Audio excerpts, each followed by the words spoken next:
quando Jesus ele senta na mesa com Judas e ele senta na mesa com o traidor para participar daquela mesa na última noite antes da cruz.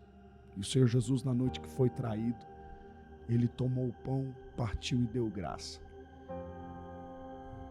Na noite que a gente é traído, a gente não quer sentar na mesa. Na noite que a gente é traído, a gente não quer partir o pão. Na noite que a gente é traído, a gente não tem prazer de sentar na mesa, mas Jesus sentou. Não. Então, Jesus naquela noite sentou na mesa e disse: eu desejei muito comer convosco essa Páscoa. Essa frase de Jesus mexe comigo.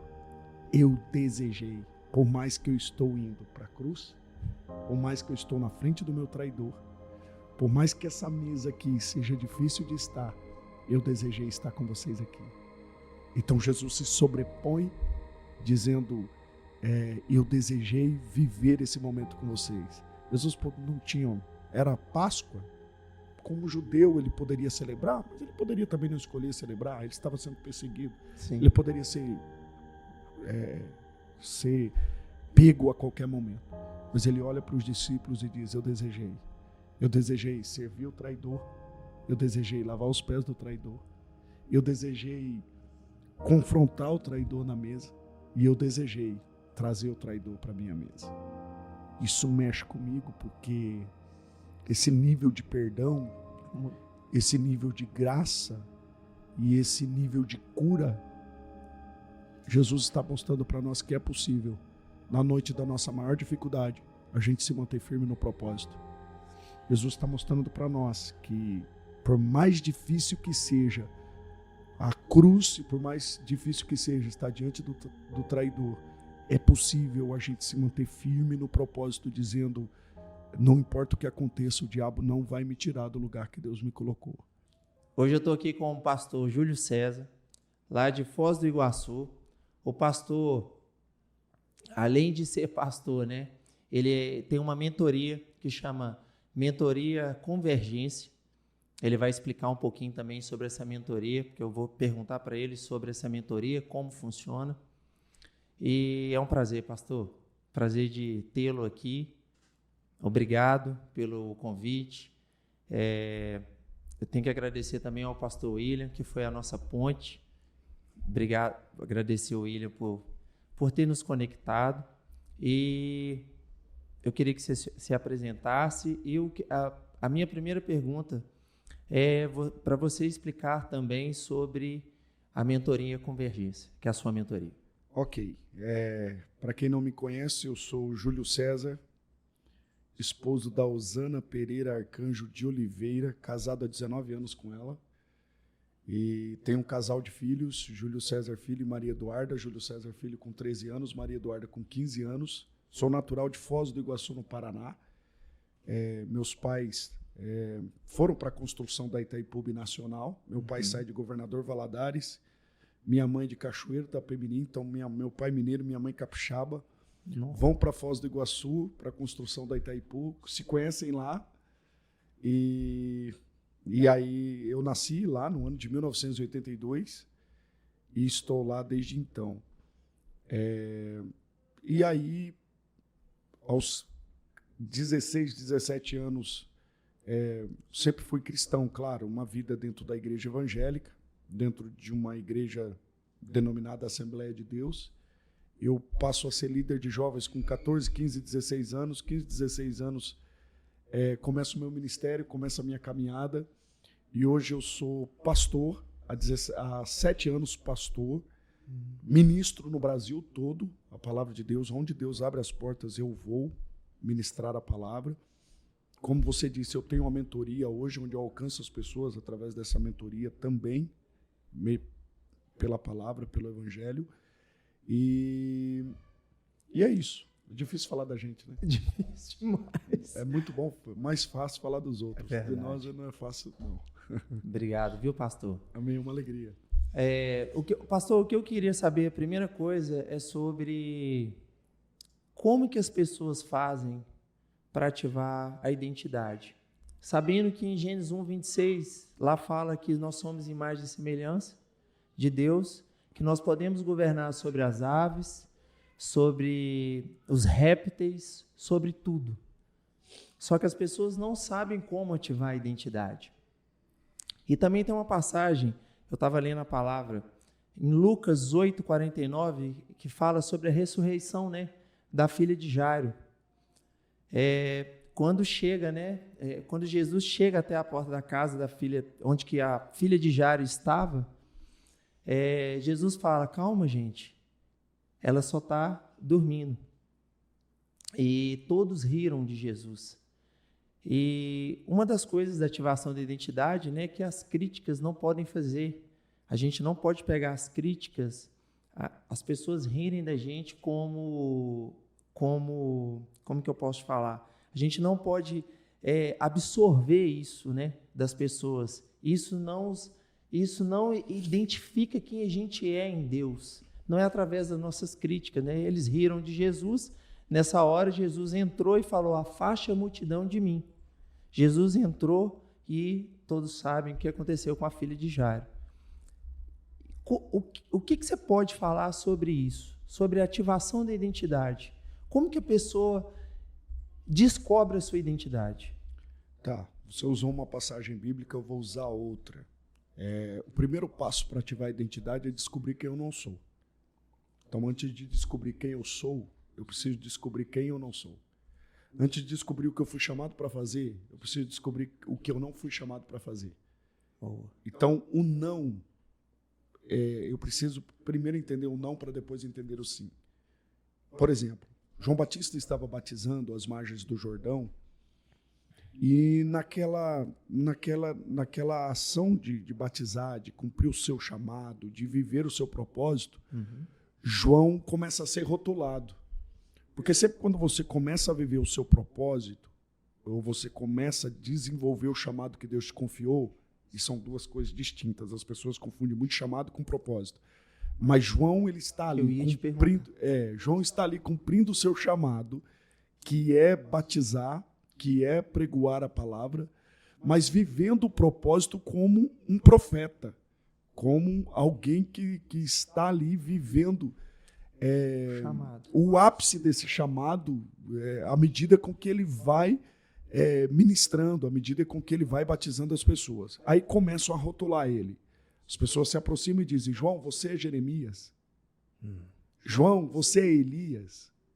João, qual dos profetas você é? Porque as pessoas estão vendo ele fazer aquilo e estão querendo dar a ele uma identidade que não era dele. Justo. Porque quando você não sabe qual é a sua identidade, as pessoas vão querer te colocar sobre você um rótulo, vão querer colocar sobre você uma pecha, como diz, né? Vão colocar sobre você uma identidade que não é sua. Aí João diz: não, eu não sou Elias, eu não sou Jeremias, eu não sou. Porque ele está muito claro quem ele é. Aí chega eles chegam a um extremo de perguntar para ele se ele era o Messias, se ele era o Machia. Aí João diz: não, eu não sou o Messias. Aí ele diz assim: então eu vou dizer para vocês quem eu sou. Eu sou a voz do que clama no deserto. Eu sou a voz do que clama. Quem clama no deserto é Deus. Ele diz: eu sou a voz de Deus, eu sou o eco de Deus na terra. Essa é a minha identidade. Sim. Eu sou o eco de Deus na terra. Eu não sou Elias. Eu não sou Jeremias. Eu não sou nenhum dos profetas. Eu sou a voz do que clama no deserto. Eles rotulam muito, né? Então, o que acontece? João, ele não aceita uma identidade que não é dele. Ele não aceita um rótulo que é dele. Então, quando eu entendo quem eu não sou, por exemplo, eu não sou meu pai. Sim. Eu não sou. Aí eu evito as comparações. Isso aí, pastor. Então, eu ativo a minha identidade quando eu saio da frequência da comparação. Eu não aceito me comparar com ninguém. Eu tenho o meu DNA, eu tenho um DNA único, eu sou uma pessoa em Deus, não tem outro Júlio andando no mundo. Nesse universo não tem outro Júlio César, é só eu.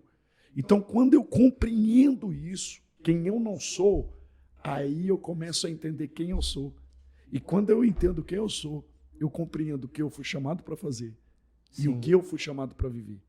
Então, tudo começa quando eu entendo quem eu não sou. Por exemplo, Jesus, quando vai ser batizado por João, Jesus sabia que ele não era João, Jesus sabia que ele era Jesus. E João não queria batizar, né? E João não queria batizar. Aí Jesus diz, não, convém que se cumpra toda a justiça. E aí, nesse momento, o Espírito do Senhor desce como pomba e é ouvido uma voz no céu de maneira pública. Esse é o meu filho amado em que tenho prazer. Deus diz, esse é meu filho. Tempos depois, Jesus é levado pelo Espírito ao deserto. Sim. Lá no deserto, o diabo se aproxima de Jesus para tentá-lo. Depois de 40 dias, o diabo se aproxima de Jesus. E ao aproximar, a primeira coisa que ele faz é colocar em xeque a identidade de Jesus. Se tu és o Filho de Deus. Então, Jesus teve uma certeza pública. Esse é meu filho. Só que Satanás vai trabalhar onde? Na identidade. Porque ele sabe que se ele desconstrói a identidade de Jesus, ele vence Jesus na tentação. Sim. Jesus aceitaria todas aquelas propostas se ele soubesse quem ele não era. Mas ele não aceita as propostas porque ele sabia exatamente que se tu és o Filho de Deus. Então, a identidade de Jesus é colocada em xeque, é colocada em dúvida. Então, a maior batalha que nós travamos é na mente. A maior batalha que nós travamos não é externa, é interna. A maior batalha que nós travamos é na mente. Sim. Então, para mim ter certeza da minha identidade, eu preciso vencer a batalha que eu travo todos os dias na mente. E essa batalha se você faça. Eu não preciso fazer para dizer quem eu sou. Para provar para ninguém. Eu não faço exatamente isso. Eu não faço para ser aceito. Eu faço porque já fui aceito. Sim. Faz sentido ou não? Demais. Eu sou filho de Deus, né? Eu faço porque eu sou filho de Deus. Pronto. Que maravilha. Sabendo isso, como que a gente faz para ativar mais a nossa fé? Se a gente já sabe a nossa identidade.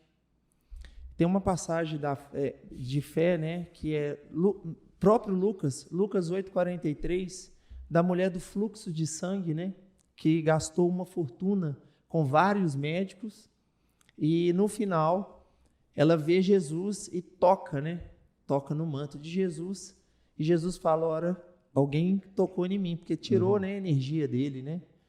Tirou o poder de Jesus.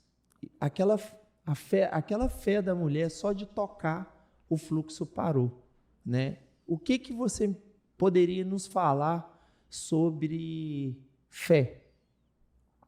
Com a pessoa que tem a identidade, a pessoa já sabe qual é a identidade dela. O que ela pode fazer para ter mais fé? A intimidade? A Bíblia diz que a fé vem pelo ouvir. E ouvir a palavra de Deus. Então, a gente alimenta a fé à medida que a gente ouve a palavra de Deus. Então, a fé é alimentada por ouvir. Então, quanto mais a gente ouve, quanto mais a gente se conecta com essa frequência da fé, mais a gente é alimentado por ela. Esse é o primeiro passo, ouvir. Então, os nossos ouvidos sempre têm que estar atentos. Como que eu faço para que o meu ouvido esteja sempre atento à palavra? Dentro disso que você acabou de dizer, se relacionando. Então, nós precisamos se relacionar com o Criador. E isso faz com que a gente também compreenda o nosso propósito. O propósito que Deus tem para nós. Sim. Por quê? Falando sobre propósito e chegando, porque propósito ele está muito conectado à fé. Propósito e chamado. Para a gente entender essa questão da fé, a gente precisa compreender que quem revela propósito é o Criador. O Criador desse microfone, quando ele criou esse microfone, ele revelou o propósito desse microfone. Sim. Qual é o propósito desse microfone? Captação de voz. Então, ele vai fazer com excelência a captação de voz. Então, o microfone ele foi criado para esse propósito. Nós também fomos criados para um propósito. Como que eu entendo esse propósito? À medida que eu me conecto com quem me criou. Então, isso tem a ver com fé. Sim. Então, eu preciso compreender que Deus é o Criador de todas as coisas. Que Deus me criou para um determinado propósito. E eu me conecto com Ele. Me conecto com Ele como? Através da palavra, ouvindo, através do relacionamento, através da intimidade, através do dia a dia. Por exemplo, eu acordo, faço o meu devocional toda manhã. Então eu tenho o meu momento, eu tenho o meu tempo de devocional. E isso vai fazendo com que a minha fé seja alimentada diariamente. E aí eu começo a viver o sobrenatural. A fé, existem níveis de fé. Isso. Existem níveis de fé. E que eu queria também, pastor, falar sobre isso. Esses níveis o senhor vai falar, mas e não tem interferência, né? A nossa comunicação com Deus não precisa de ter interferência aqui. É direta, né? Sem dúvida. Você se conecta com o Pai através do Filho. Através do Espírito de Jesus. Através de Jesus você chega ao Pai.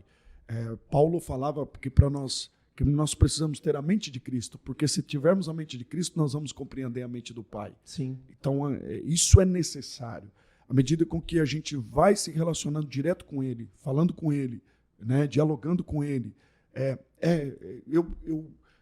eu tiro muito, eu desconstruo muito essa visão religiosa desse relacionamento. Era isso. Porque tem pessoas que acreditam que precisam ficar 8 horas de joelho, 10 horas de joelhos. Né? Nós lemos aí, por exemplo, tem um livro chamado Heróis da Fé, de Paul Gardner, que para mim é um dos livros mais incríveis que eu já li, que falava ali de muitos homens que tinham um ministério da oração, que passavam ali 8 a 10 horas, né, de oração, de busca. Homens como Charles Finney, que foi um homem que tinha uma busca por Deus, uma sede por Deus de passar horas de joelho. A gente pode fazer isso? Pode, mas isso não pode ser construído na visão religiosa. Sim. Eu acredito que, na minha perspectiva, o relacionamento com Deus é como uma conexão via Wi-Fi. Sim. Você se conecta uma vez e fica conectado o tempo todo. Então a gente fica ali o tempo todo falando com Deus. Você está no trabalho, você está falando com Deus. Você está no carro, você está falando com Deus.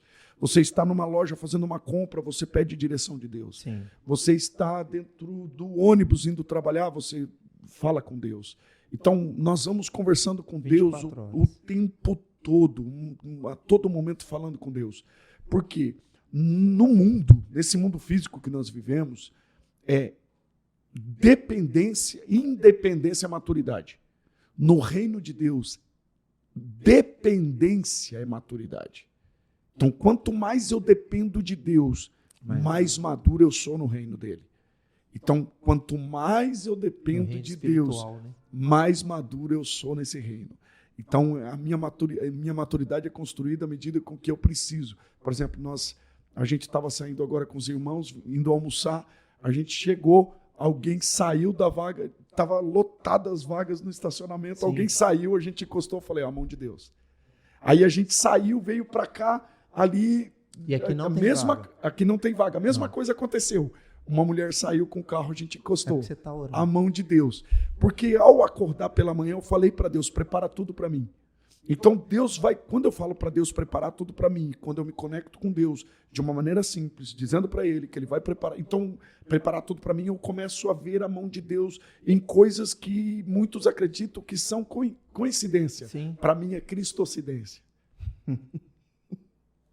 Para muitos é coincidência, é coisa do acaso, para mim não. Ou eu vejo Deus em tudo, ou eu vejo Deus em nada. Eu escolhi ver Deus em tudo, então até numa vaga do estacionamento. Esse relacionamento vai fazendo com que eu tenha fé para acreditar que foi Deus que preparou essa vaga para mim. E eu sou grato por isso. Então encostamos o carro, falei, graças a Deus por ter permitido que a gente encostasse o carro aqui num lugar bom. Chegamos lá, tinha uma mesa lá preparada para nós. Deus preparou essa mesa para nós. Glória a Deus. Então você vai agradecendo a Deus. E você vai aumentando de nível, né? E isso vai fazendo com que você experimente aí vai subindo o seu nível de fé, a ponto de você experimentar o sobrenatural.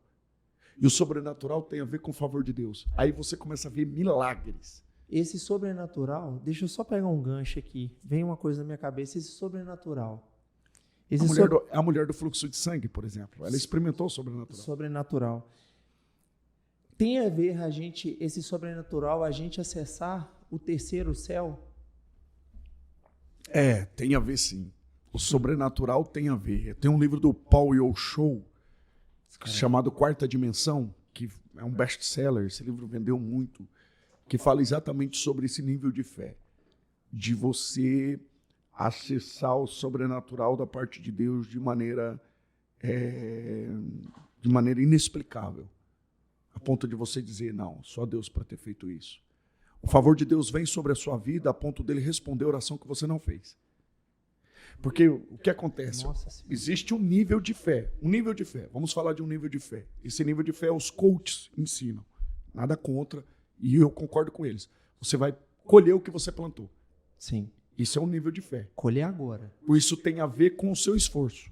Você plantou, se você vai colher. Agora, o favor de Deus, que é o nível do sobrenatural, é quando você começa a colher além do que você plantou. Porque Deus tem o poder para fazer além do que pedimos, além do que pensamos, segundo o poder em que nós opera. Esse poder que nós opera tem a ver com esse nível de fé. Então aí a gente começa, por exemplo, você plantou milho, você vai colher milho, mas aí você começa a colher soja, que você não plantou. Sim. Você começa a colher o arroz, que você não plantou, mas alguém plantou. Verdade. E aí Deus conecta você com essa pessoa, e você começa a colher coisas que outras pessoas plantaram. E aí você começa a ver o sobrenatural. Você começa a viver o sobrenatural. Você começa a ver o favor de Deus acontecer. Você começa a acessar lugares, inimagináveis, a ponto de você entender, foi Deus que fez isso, porque é inexplicável.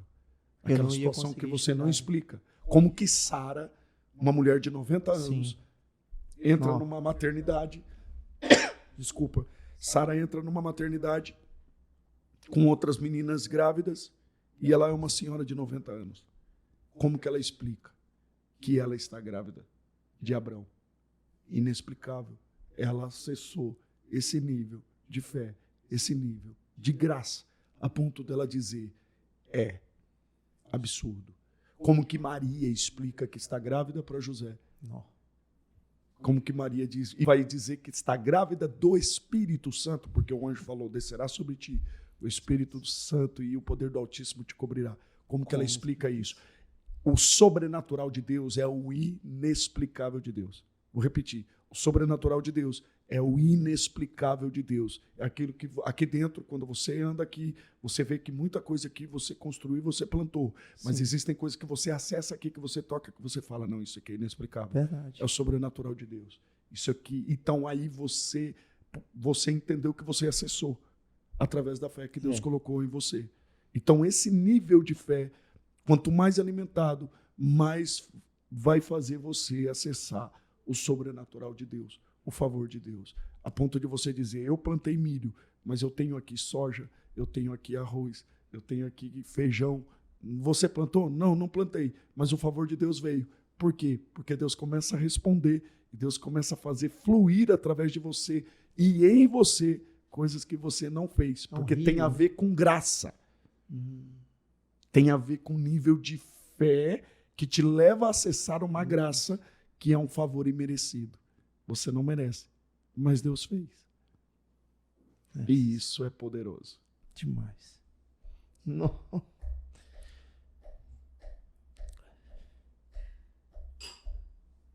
Glória a Deus. Glória a Deus. Glória a Deus. Isso é poderoso demais. Isso é poderoso demais. Pastor, eu queria falar um pouco sobre o pecado, né? Em João 8,3 fala daquela mulher que os fariseus levaram para Jesus para ser apedrejada, né? Jesus deixa o nível dessa mulher, fala, não, minha filha, você já está perdoada. Ela foi uma adúltera, né? E você está perdoada. Pode ir, mas não peques mais. O que as pessoas têm que entender sobre o pecado para elas libertarem do pecado e entender que Jesus foi crucificado para nos salvar. Por quê? Eu estou fazendo isso? Porque tem muita gente que fez coisas no passado e que ficam se martirizando para o futuro. Deixam de viver a vida. Doutor Paulo, eu sempre digo que todo homem que se move no reino de Deus, ele tem uma renúncia maior que ele. No reino de Deus, nós não somos conhecidos pelas nossas conquistas. Sim. No reino de Deus, nós somos conhecidos pelas nossas renúncias. Os homens aplaudem o que você tem. O céu aplaude o que você deixou. O que você abriu mão para ter o que tem. E todo dia, tem uma canção do Thales Roberto que diz que todo dia o pecado vem e me chama. Verdade. Aí todo dia vem as tentações e me chama. A letra da canção diz. É. Aí ele canta, mas eu escolho Deus. Isso. Eu escolho ser amigo de Deus. Então, é uma decisão, é uma escolha. O pecado, ele está intrínseco em nós. Existe uma carne que nós temos que lutar todos os dias contra ela. Existe um Júlio César que precisa matar a sua carne todos os dias.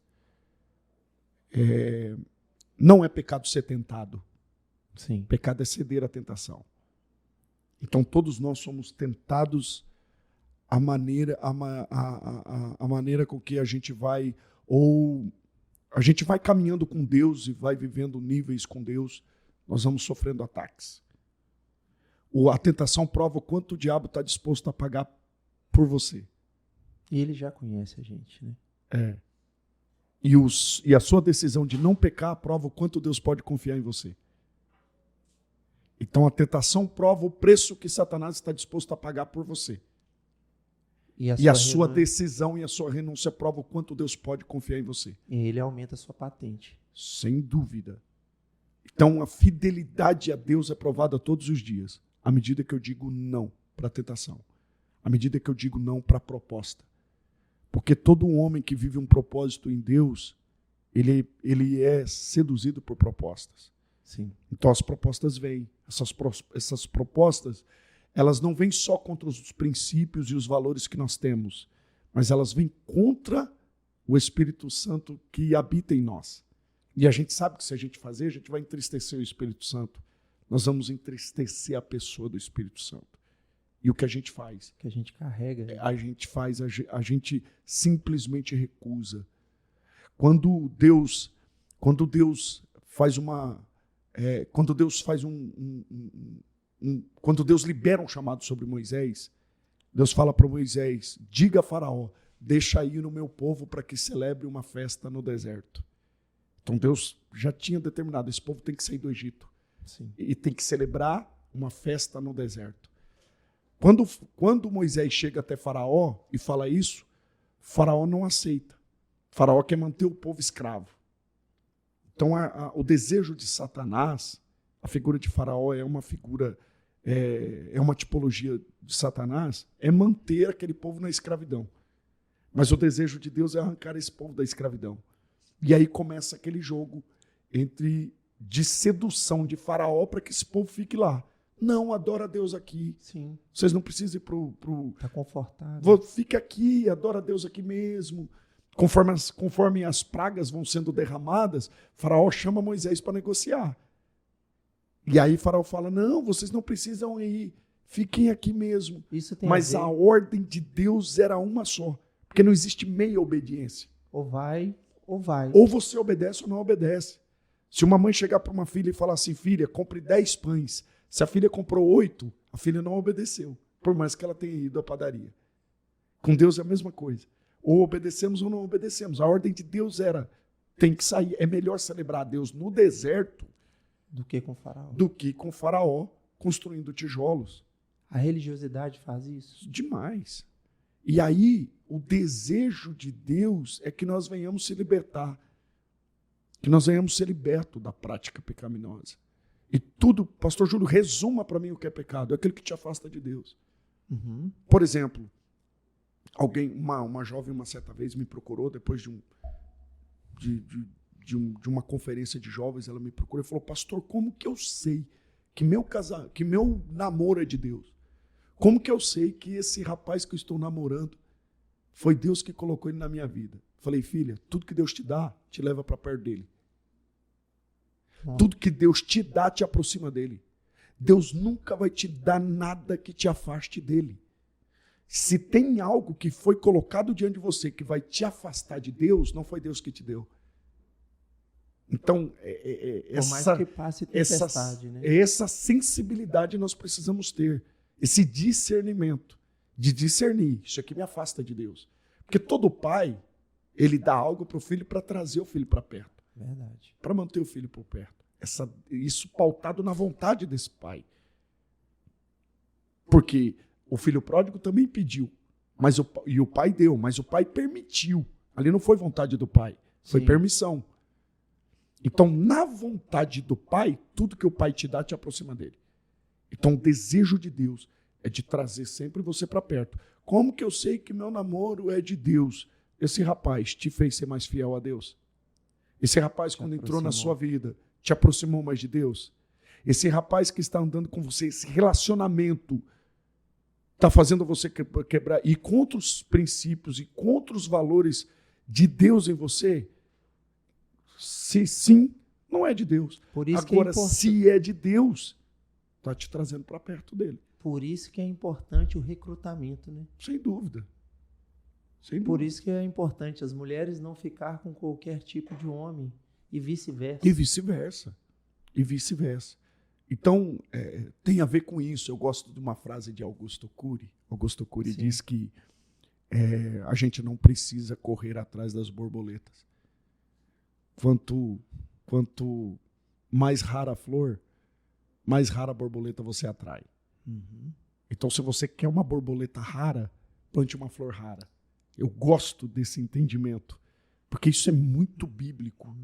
Né? Aumente o nível dos seus princípios, dos seus valores, aumenta o nível da sua fé com Deus. Que vai te aproximar de coisas. Que Deus, seja amigo de Deus, que Deus apresenta os amigos dele para você. Nossa Senhora. E é isso. O pastor, eu queria te fazer uma pergunta sobre essa tríade, né, de 1 Tessalonicenses 5:23. Sim. Inclusive, estou com o texto aberto aqui. Uau, que lindo. É corpo, mente e espírito. Como a gente evoluir nessas três esferas, sabendo que a esfera mais importante é a espiritual, né? E vem descendo, né? Corpo, alma. Você falou muito bem sobre mente e a mente, né? A mente. E o corpo, por que eu estou falando do corpo? Porque tem vários líderes morrendo porque não tratam do corpo. Uhum. E as igrejas antigamente falavam só da parte espiritual. Uhum. As igrejas não falavam da parte sobre mente, sobre depressão, ansiedade. Quando eles foram chegando na igreja, depressivo, ansiosos, síndrome de burnout, estressados, né? Que aí começou a se olhar para a mente. Uhum. E o corpo tem matado muitos líderes que não têm vivido o seu chamado por completo. Por quê? Eles largam o corpo de lado, por não cuidar do corpo. Fala um pouquinho pra gente disso. Essa tricotomia. Ok, a gente viveu essa, principalmente no meio cristão, evangélico, a gente viveu esse tempo da espiritualização de tudo. Por exemplo, depressão, há alguns anos atrás, era vista como uma ação demoníaca. Do diabo. Né? Era uma ação do maligno sobre aquela pessoa e muitos acreditavam que era, né, simplesmente fazer ali uma oração, Sim. Uma oração forte. Até hoje eu não entendo o que é oração forte, porque a Bíblia só fala de oração. Não existe oração fraca, nem oração forte, existe oração. Sim. Mas, enfim, né? São coisas do meio cristão, do meio evangélico que a gente tenta entender e não faz sentido. E essa dissonância dessa tríade, né? Porque quando existe uma ação de Deus em nós, precisa haver um alinhamento entre corpo, alma e espírito. Existe um lugar em Deus que a gente só entra quando há um alinhamento entre o nosso corpo, a nossa alma e o nosso espírito. Se a gente olhar para o profeta Elias, eu sei que alguns teólogos talvez fiquem bravos comigo por conta disso, porque tem muito teólogo que tem dificuldade de falar que Elias que o profeta Elias passou por uma depressão, né? Depois da batalha do Monte Carmelo. Mas ele ele sofreu ali não só uma seta maligna, mas foi uma ação intimidatória de Jezabel, que faz com que ele venha fugir, faz com que ele trave uma batalha na sua mente, e Elias foge a ponto de entrar em depressão e pedir a morte. Sim. É escandaloso para muitos ver um profeta pedindo a morte. E como que Deus trata com o profeta? Levando uma boa refeição para ele. Leve comida para ele. O anjo vai lá e leva para ele pão e água. Come, porque a sua jornada vai ser longa. Alimente o seu corpo físico, porque a sua jornada vai ser longa. Então, o que o anjo faz? O anjo trata com o físico, dando para ele uma boa alimentação. O anjo fala das promessas que Deus tinha sobre ele. O anjo, claro, a teofania, que era o próprio Deus. Vai falar também sobre despertando nele o senso do propósito. Então, é o anjo trabalhando no espírito. Sim. Trazendo a ele um senso de propósito. Mas é um anjo também alinhando as emoções. Então, ali, a tríade está sendo alinhada, ajustada. Isso é feito tanto ali debaixo daquele... Nunca pensei nisso. Existe um ajuste ali na tríade e na caverna também. Quando o próprio Deus vai tratar com ele através do senso de propósito, através desse trabalho emocional, do senso de propósito no espírito dele, mas cuidando também do corpo físico. Ele Você precisa se o alimentar. espírito ali. Você precisa se alimentar. Então, isso está claro que nós precisamos estar bem com a nossa alma. E quando fala alma, fala na nossa mente, fala das nossas emoções. Sim. Fala também da parte biológica. Demais. Quanto é importante nós estarmos bem. Depressão está ligada diretamente a uma deficiência hormonal. Sem dúvida. Está ligado diretamente para as pessoas que têm ansiedade, na verdade, é o excesso do futuro, né? A depressão são pessoas que estão vivendo o passado ainda. Sem dúvida.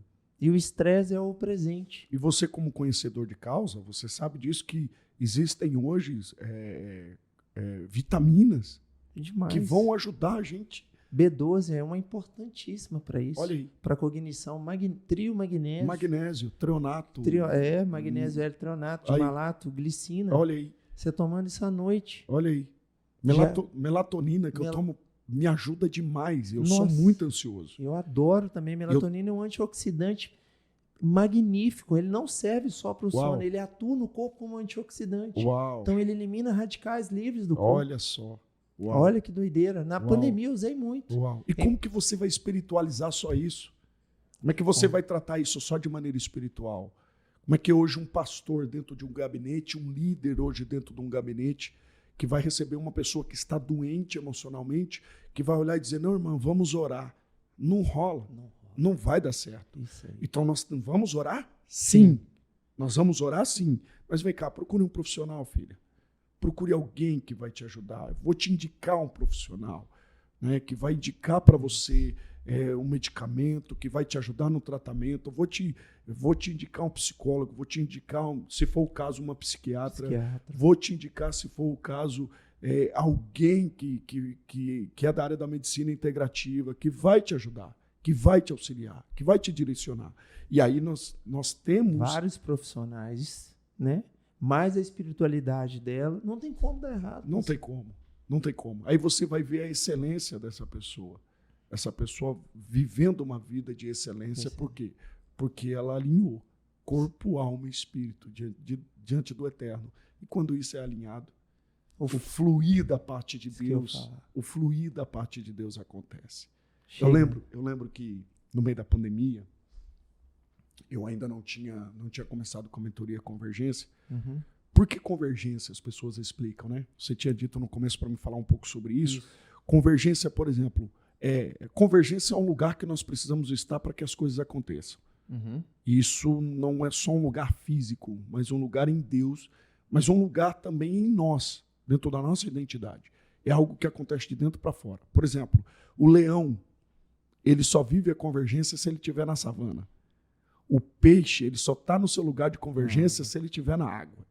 Então, nós precisamos estar em um lugar, nós precisamos ser posicionados nesse lugar. Nosso habitat. Para que exista essa convergência. Eu lembro que eu saí de um período de oração, eu estava muito conturbado. Eu nunca tinha assistido competição de surf. Nunca tinha visto uma competição de surf. Nada. Aí, eu lembro que eu terminei de orar e eu estava muito aflito, porque eu estava perdendo muita agenda. Muitos contatos que eu tinha de agenda, porque as igrejas começaram a fechar por conta do lockdown, pandemia, e as conferências começaram a ser canceladas. Sim. E eu tinha muita agenda, muita conferência para ministrar. Comecei a perder a agenda. Eu lembro que eu entrei na sala de casa, muito preocupado, e eu liguei a TV assim. E Deus fala comigo de maneira muito aleatória. E eu comecei a ver o campeonato. E aí, quando eu vi lá o Gabriel Medina competindo, já me chamou a atenção demais. Sim. E aí o Espírito Santo falou comigo. Falou assim, preste atenção na dinâmica do surfista. Aí eu vi. O surfista, ele está de costa para a praia. Aí o Espírito Santo falou para mim, você está preocupado com o barulho da praia. Você está preocupado com o burburinho da praia. Surfista preocupado com o burburinho da praia, perde a onda que ele precisa surfar. Primeiro ensinamento. Falei, uau, entendi. Segundo, fica focado na onda. Melhore seu foco. Aí Deus foi trabalhando comigo, ajustando. Deus foi me ajustando. Corpo, alma e espírito. Ali foi o ajuste. Foco. Porque o surfista bom não é só aquele que sobe na prancha e surfa. É aquele que sabe escolher a onda certa. Sim. Então você não pode pegar a onda errada. Nem qualquer onda. Nem qualquer onda. Você precisa pegar a onda certa, porque uma onda errada faz você perder tempo. Sim. Você não pode perder tempo. E aí o Espírito Santo me alinhando naquele momento ali. E para muitos ali era só uma competição, mas ali, para mim, era o Espírito Santo falando comigo. Aí, de repente, ele sobe e vai surfando. Aí o Espírito do Senhor me deu o último ensinamento. O Espírito Santo disse para mim, sabe por que você está ansioso? Porque você quer fazer a onda e surfar na onda que você faz. E aí o Espírito Santo falou para mim assim, você é responsável pela onda que você cria. Mas a onda que eu faço, eu me responsabilizo. Nossa Senhora. Então a onda que você vai surfar não é a onda que você faz, é a onda que eu faço. Só fica focado que a onda vai vir. Aí eu lembrei de Atos 2, o vento veemente, a onda, vento veemente impetuoso que enche toda a casa. Os discípulos que estavam orando, por que eles estavam orando? Por que eles estavam ali na expectativa da onda? Porque Jesus havia dito ficar em Jerusalém até que do alto sejais revestido de poder, ou seja, fique com a expectativa no lugar certo, porque a onda vai vir e vocês vão surfar nessa onda. Eu falei, é isso. E aí nasceu a mentoria Convergência. Nossa. Foi através de um alinhamento. Deus me alinhou corpo, alma e espírito. E eu levo isso para a mentoria. Então eu começo a mentoria falando... Você treina, pastor? Eu começo a minha mentoria falando sobre raiz da amargura, tratando emoções. E aí vem através da raiz da amargura, ela vai crescendo. Eu tenho aulas gravadas, aí começa com raiz da amargura, passando por tomada de decisões, a importância de tomar decisões na direção de Deus e assim vai. A última aula que eu vou começar a gravar agora, a última aula que eu gravei falou sobre dependência emocional. Então a importância de nós aprendermos a descansar. Aí eu falo sobre o poder do descanso. Eu falo sobre a importância de um bom sono. Por que Jesus, no meio da tempestade, ele estava no barco? Ele vai descansar. Por quê? Porque a tempestade que aconteceu do lado de fora não entrou em Jesus. Os discípulos ficaram perturbados porque a tempestade que aconteceu do lado de fora entrou dentro deles. Então o barco não afunda porque tem água do lado de fora. O barco afunda porque tem água do lado de dentro. Jesus não entrou água. A tempestade do lado de fora não impediu Jesus de dormir. Então não importa o que está acontecendo, a gente tem que aprender a descansar. Tem que aprender a desligar, dar um off, e ter o seu momento de valorizar a importância de valorizar as coisas simples. E eu fui trabalhando dentro disso, na dependência emocional, e foi uma big de uma aula. Nas- Graças a Deus temos alcançado muitas É pessoas. mesmo? Muito, graças a Deus. Inclusive, isso está no seu Instagram, né, pastor? Eu falo muito sobre emoções no meu Instagram, Tá lá no seu nas minhas Instagram. redes sociais. E deixa eu te falar, pastor, o que você pratica, pegando esse gancho? Você pratica o que de atividade? Então, a minha maior dificuldade é a atividade física. Sim. Então, sempre quando eu estou no hotel, eu desço para academia, eu vou, né, Musculação. tentar fazer uma musculação, tentar fazer um cardio, eu vou fazer ali uma caminhada. Sempre que eu tenho oportunidade, né, eu tenho bicicleta em casa, então eu saio andar, pedalar, estou sempre cuidando dessa parte física, principalmente por conta do meu desenvolvimento mental. Alimentação. Eu tenho que estar muito bem mentalmente, por conta da carga de ministrações. Você não para, né? Não paro. Praticamente assim, todo final de semana eu estou fora, estou em algum lugar do Brasil ministrando. Então eu tenho que estar bem fisicamente, eu tenho que estar bem mentalmente. Tenho que estar. Por isso que eu cuido muito de suplementação, estou sempre tomando vitamina, Que bom. sempre cuidando dessa parte, porque assim como eu cuido da minha parte espiritual, que é o meu devocional, que é a minha busca em entender a palavra, conhecer a palavra. Sim. Por exemplo, eu vou sair daqui agora, vou para o hotel, vou continuar escrevendo um livro que eu estou escrevendo, e aí, para isso estar bem, para isso fluir com excelência, eu preciso estar bem. Com você mesmo. Comigo mesmo. Então eu tenho que estar bem fisicamente, eu tenho que estar bem mentalmente, emocionalmente, para que isso flua, para que haja excelência em tudo aquilo que eu fizer. Pastor, eu quero fazer só mais algumas comparações para a gente encerrar. E eu queria saber sobre salvação versus galardão. Uau. Vamos lá. Salvação tem a ver com graça, não tem a ver com mérito. Pela graça sois salvo. Então, salvação não tem a ver com o que eu faço. Salvação tem a ver com o que Jesus fez. Salvação tem a ver com a cruz. Então, quando eu entendo o sacrifício de Jesus na cruz por mim, quando eu entendo o sacrifício dele por mim, quando eu entendo que a cruz me torna livre, me faz livre, Em Gálatas fala isso faz com que eu compreenda a dimensão disso tudo. E o valor da cruz faz com que eu experimente essa graça que me liberta. Então, não tem a ver com o que eu faço. Isso é um ponto. Né? Sendo bem prático e assim, não me aprofundando tanto de maneira teológica, mas para ser bem simples e bem prático, salvação tem a ver com o que Jesus fez. Sim. Então, o sacrifício de Jesus me traz salvação, me torna livre e me dá acesso à eternidade com Cristo, à eternidade com Ele. Isso é ponto. Galardão, aí tem a ver com o que eu faço. Porque galardão tem a ver com o reino.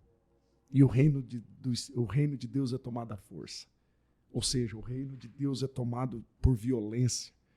O reino de Deus tem a ver com aquilo que a gente faz. O fato de eu pregar a palavra, cumprir meu propósito, cumprir meu chamado, não tem a ver com salvação. Tem a ver com galardão. Tem a ver com galardão. Porque você está vivendo o seu chamado. Então. Porque eu serei recompensado na eternidade por tudo que eu faço aqui na terra. Então, naquele dia, nós terá um trono chamado, onde o Senhor Jesus se assentará e terá, Ancião. Nesse trono, Ele dará a nós, a cada um galardão segundo as nossas obras, segundo aquilo que fizemos. Então, nesse trono branco, onde Jesus estará sentado, Ele vai recompensar a cada um. Então, existem pessoas que serão muito bem recompensadas e outras não. Não existirá vaidade. Sim. Por eu ser recompensado mais que o outro, isso não me tornará mais vaidoso. Mas, com certeza, isso me tornará mais excelente, sem dúvida. Sem dúvida. Eu não tenho dúvida nenhuma disso. Então, hoje, o que eu faço não é pela salvação. O que eu faço hoje é pelo reino. E o que eu faço pelo reino tem a ver com galardão. É o que eu faço também. Ô pastor, e tem muita gente que não fala, não exerce o seu chamado no seu trabalho, numa mesa de amigos. Então, isso tem a ver também com galardão, né? Sem dúvida. Tá deixando... Só faz no domingo, na igreja, no culto de domingo. Tá deixando de juntar tesouro onde a traça não rói, o ladrão não rouba. Sim. Então, a gente junta... Como que eu vejo a questão do galardão, tá? Isso de uma visão minha. Num banco, você só saca se você tiver crédito lá. Sim. Você não entra, você hoje não tem acesso ou vantagens no banco se você não tiver crédito. No céu é a mesma coisa. Então são as minhas obras que faz com que eu tenha crédito no céu. Não existe fé sem obra. Principalmente a fé. A fé não é um sentimento. Uhum. A fé é uma atitude. Eu senti hoje que eu estou com fé. Não, talvez você sentiu outras coisas. Estou arrepiando, né? Isso tem a ver com a sua emoção, às vezes, aflorada. Mas fé é o firme fundamento.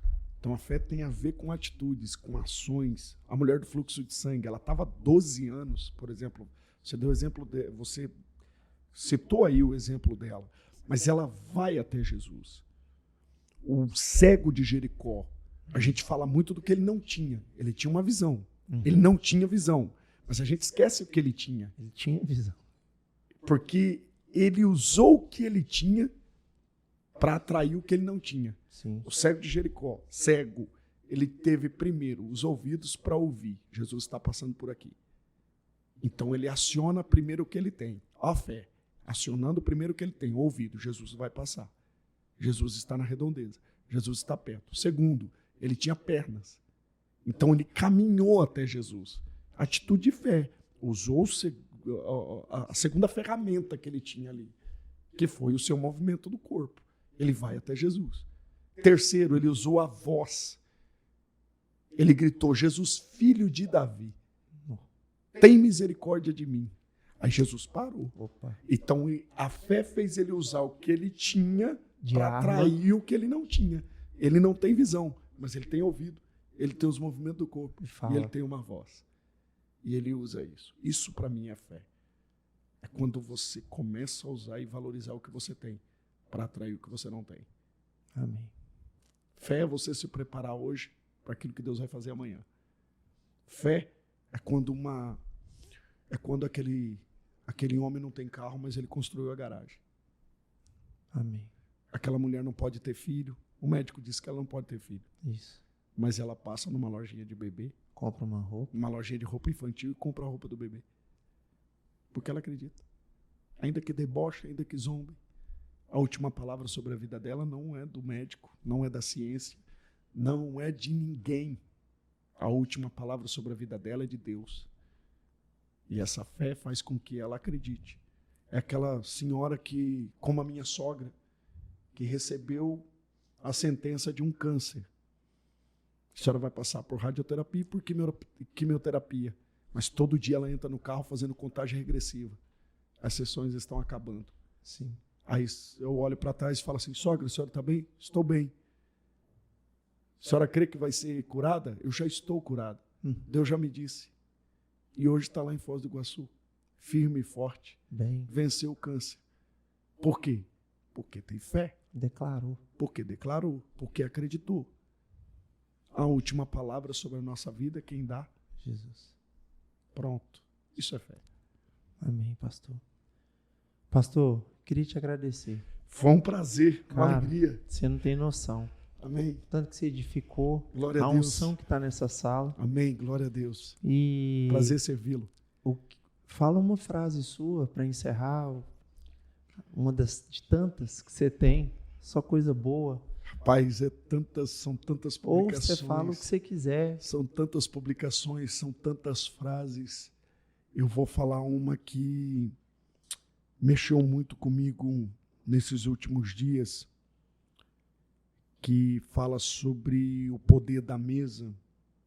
Quando Jesus ele senta na mesa com Judas e ele senta na mesa com o traidor para participar daquela mesa na última noite antes da cruz.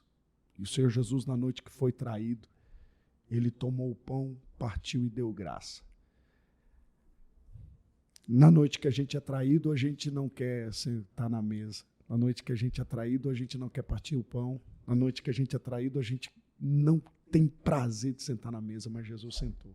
Não. Então, Jesus naquela noite sentou na mesa e disse: eu desejei muito comer convosco essa Páscoa. Essa frase de Jesus mexe comigo. Eu desejei, por mais que eu estou indo para a cruz, por mais que eu estou na frente do meu traidor, por mais que essa mesa aqui seja difícil de estar, eu desejei estar com vocês aqui. Então Jesus se sobrepõe dizendo, eu desejei viver esse momento com vocês. Jesus não tinha, era Páscoa, como judeu ele poderia celebrar, mas ele poderia também não escolher celebrar, ele estava sendo perseguido. Sim. Ele poderia ser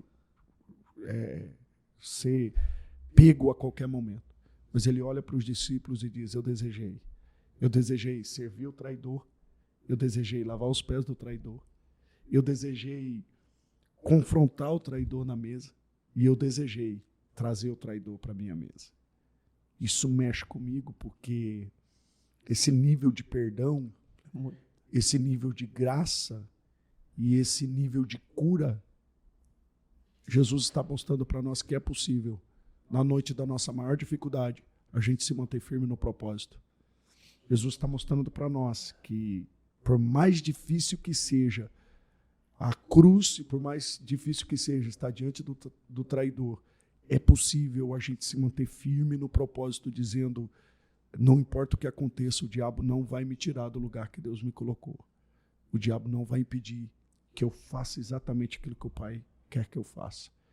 Então, esse alinhamento de um Jesus poderoso como divindade, mas também como humano, como ser humano, mostra para nós que é possível, no momento de dificuldade, dizer, eu desejei muito estar aqui, independente do que está acontecendo ao meu redor.